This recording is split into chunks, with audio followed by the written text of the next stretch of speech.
Yes, sup you fuckers, Bob Mosaica here. Today I wanna talk about focus. So Gen Z got this term, right? Lock in. So when a person really decides that enough is enough, no one to be like wasting time anymore. That's enough of waiting, enough of preparing, time to lock in. Uh, we are using this term, right? But I think this is just um, a romantic view on focusing or something. Because I believe that nowadays focusing on any topic, any of your interest, will be like really a concern to the industry, like the media industry, the conglomerates, to them about this thing that you are focusing on can be monetized in some way. And I don't mean monetized to you, I mean monetized to them. So if you're focusing on something, like if you're a Disney adult who focus solely on Disney and getting to watch the shows and getting to go to the park and having the Disney experience, it's okay, good that you're focusing on this.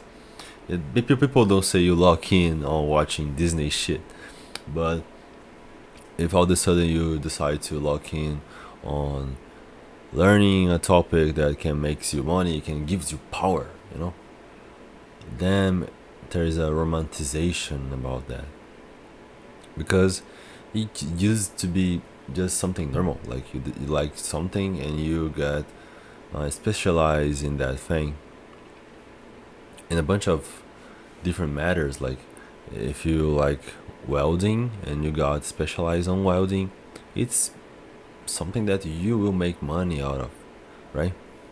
If you like basketball and you lock in on playing basketball and understanding the game and become a nerd of the game, it's just normal, right? But as now we have less and less attention span at our disposal, because we are so infested with this short form content. It's like when you're focusing on something, it's almost as a miracle. So people be like, damn, he locking in. He's locking in. It's just focusing. Like I believe that if we continue with that, maybe like Gen Alpha, when they are like in their 20s, they will be like, then I'm locking in on reading this book, because for them will be so difficult to just focusing on reading a book, that locking in to them will be like, now I will finally get the first uh,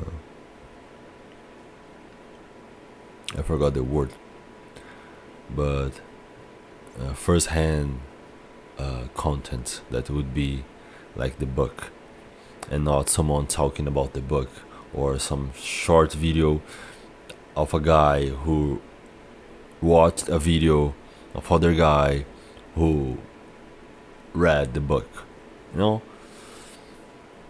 And I believe that this is kind of a scene in modernity, like in our postmodern world, like just getting to focusing deeply on something. Like if you're a normal person who lives in the cities and you have your normal ass job and you scroll on your phone like everybody, and you have maybe a hobby or maybe two, like if you like like to draw, or if you like to paint, uh, or if you like to run, do you really do these things, like just focusing on that specific thing, or you paint while you listening to a podcast, you drawing while you're just watching a YouTube video on the background, or you run while listening to music. We are all the time doing a bunch of stuff at the same time, so we are never really focusing in one thing. And maybe the situation in the future will be so way worse than it is now, that now what we have now will look like something good, but it's a mess already. So I had problems like being addicted to internet mostly, and a bunch of other stuff like cigarettes and weed, um, and porn and a bunch of stuff. And I did my thing, for years. I've tried a bunch of different ways, but I watched a bunch of different videos of guys trying to teach me how to, win against these uh, vices, but I ended up finding my own way out of it. And now I'm not addicted anymore. So I think the thing that I have the most contact with now is like YouTube. I like to watch YouTube a lot. But as I get more and more conscious about, I forgot the things, I watch a video that is a very interesting to me, very interesting topic, and damn, it can be a trashy video that I like the topic, or it can be like an amazing, highly interesting video. I mean, intellectual or artistic, and I watched the video, like, after I finished it, I kind of forgot. And after I watched a bunch of more videos, I forgot even more. I forget even more. So, what's the point? What's the point to watch something if you're going to forget that easily? It's just for you to not listen to your own mind, or like the thing that you are doing with your hands, the thing that you are doing in the world is so boring, so so disgusting, so unfulfilling, that you need to have other thing in the background so you can endure your task. Many times for me it is that, like I'm doing something that I don't want, my job maybe, or anything else, and I'm listening to a video in the background of a topic that I like, so it kind of balanced the situation. But most probably the thing that I'm doing that I don't want is just because it doesn't give me that dopamine, I don't know if I'm using the term dopamine right, but fuck that. I think you understood what I meant. And it's the same thing as porn, like you watch porn, you watch other people fucking, how can this be fulfilling at all? It's just like a trampoline for you to get closer to your your moment. And to me it looks like I'm I cannot unsee, I cannot, for me, I'm just looking to a screen, I'm looking to a video or something that is 2D.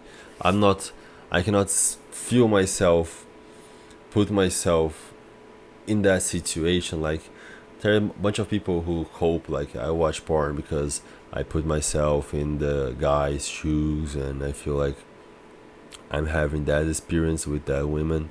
I cannot do that anymore, I cannot feel any arousal by watching porn at all. So, you know, even though I feel like that for many time, I was still watching it, and there was a time already that I quit at all watching porn. I don't do it at all because it's completely unfulfilling. Doesn't make any sense to me. I'm not trying to stop. It makes no sense for me to continue. It's different, right? So it's the same as like smoking cigarette. Like, why would I? Why would I smoke more cigarettes? In the same thing as weed. Like, why would I smoke weed? It makes no sense. So I have a video here already that I say that you should follow less people, because there is a content creator here. He is passed away already. His name was Gonzalo Lira. He was also known as Coach Red Pill. And I really like that guy, He was really my internet father. And I have a father. But he taught me so many advices that was so useful to me. Like, really useful in practice. Because people see like, oh, it's a red pill, he only talks about women. He doesn't, Gonzalo talks about a bunch of different topics. And he really had great advice to give. And I really liked his content. I'm not saying that he's a hero or something, he's like perfect or no. I'm just saying that it was important to me watching his content, so much that I've watched many times his content, and I want to be a content creator. And for now I'm just a content creator. Like, my art in this video is my self-reflection and my meta-cognitive tendency. And I don't like to cut. I try to be the most real to myself and to you guys as I can. Not lying, not pretending. I'm just being me. And if I say something, this is me. I'm not lying. I really believe what I'm saying. And this is kind of my art for now, but I plan to expand. I have a bunch of ideas. I just don't have the time and the gas for doing that yet. But you see.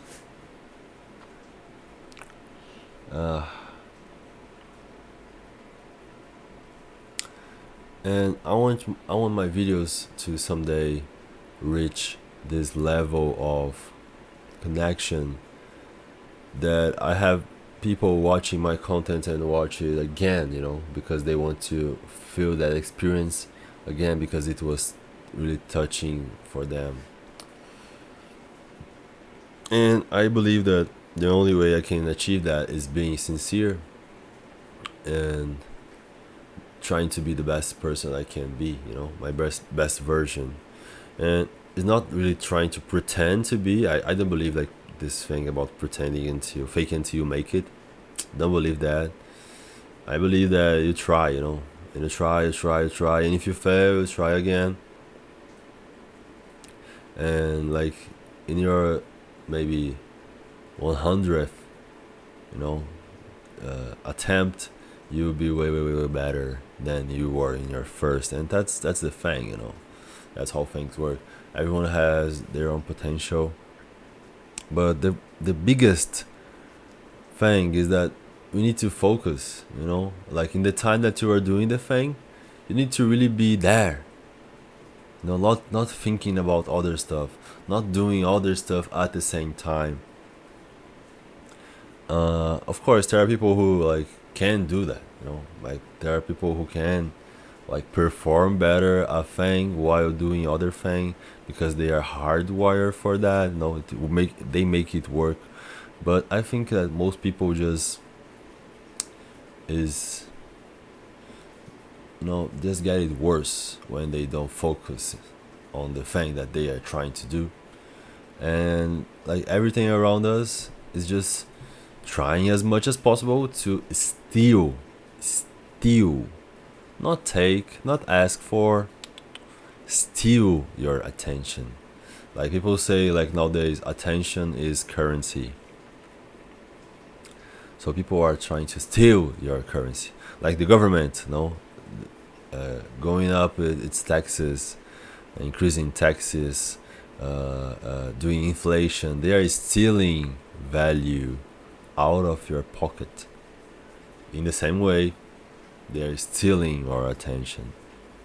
So when you go to Instagram and you like was supposed to look for a person, look for a specific thing, and you just see a quick, interesting video, like, and it sparks your curiosity, and you just go and click it, and after you realize you're like 20 minutes in, even maybe more, and you feel like, damn, I end up forgetting what I was supposed to do. I was having something in my mind that I was going to search, and I forgot because I got invested in. Oh, it's not your fault. It's not your fault. Your brain has like bypass the way to bypass your conscious, and they know how to do it, and they do it. They don't care. They don't feel like all moral, like, no, it's wrong, I won't do it. No, they do it, shamelessly. And there is all this how to make content on YouTube, and they teach you about hooks and a bunch of details, and I think it's interesting and useful, but at the same time, I don't want to steal your attention. Maybe not now. Maybe someday I will understand the game enough that will change my mind, and I will try to do the same, and I will feel not morally corrupted by that. I try to not be morally corrupted in my life, but no, it doesn't seem right, to me to try to do the same as Instagram does, as TikTok does. But at the same time, like, if I believe in my message, I need to compete with these platforms, I need to compete with these people who are doing this. And maybe if I don't, I will never win. Or maybe I can trust, like, if I meant to win, I will win. But, without the bridge to me being here right now and me being the guy who won, something needs to happen. I don't know exactly why, what, but I'm here. I'm here. And what can I say? Like, I want my attention back. Today I was trying to like look to the wall. I watched a video of a guy talking about it. I forgot the name, but I was like, okay, let's look to a wall, and I started to sleep, like, sitting down in my job, like I would just focusing in this wall, and first of all, there was like a demon, crazy, trying to do something, wanting stimulation, like thirsting for stimulation, but it saw that it won't be any. It started to shutting down the system, and it started to make me sleepy as fuck. This is not normal, and I know that if I feel like that, and I don't use Instagram a lot, I don't use TikTok. I download TikTok once a week, use a little bit for 1 day or two, and delete it. Maybe there are a bunch of weeks that I don't download it at all, because I believe that there is really good stuff on TikTok too, and I will make a video about it. The TikTok paradox. I made this video already, but the archive of the video corrupted, and no, okay. But I have comparing to what I think is the average of society nowadays, I have a good relationship with social media, and even that is make my life worse. So I can only imagine what an iPad kid feels when their parents, who were the person who gave in their hands the drug, their iPad, their poison, they take it off, you know. You can, it's probably excruciating. I want my focus back. I'm trying my best, like, for getting my focus back, but I really worry about other people and the next generation, like Gen Alpha, younger Gen Alpha. Like, will they be able to read a book? Are you now Gen Z or millennial? I don't know how old you are. Are you still able to fucking sit down and like read 30 pages of a book non-stop? Can you? Like, how many books do you read in a month? I think about that a lot. And the problem is that, we try to responsibilize ourselves, but actually it's not our fault, at least not fully. They know how our brains works, It's not only it's Mari. They're companies and they know how or a little bit of how our brain works. No, they have decades of research about that, and they're using it against us. And like, if you want to succeed in life, you need to end up being able to focusing on something and be consistent. And it looks like it's harder and harder every day. If I find better ways to deal with it, I will fucking share with you guys. I'm here for that. Okay. Peace.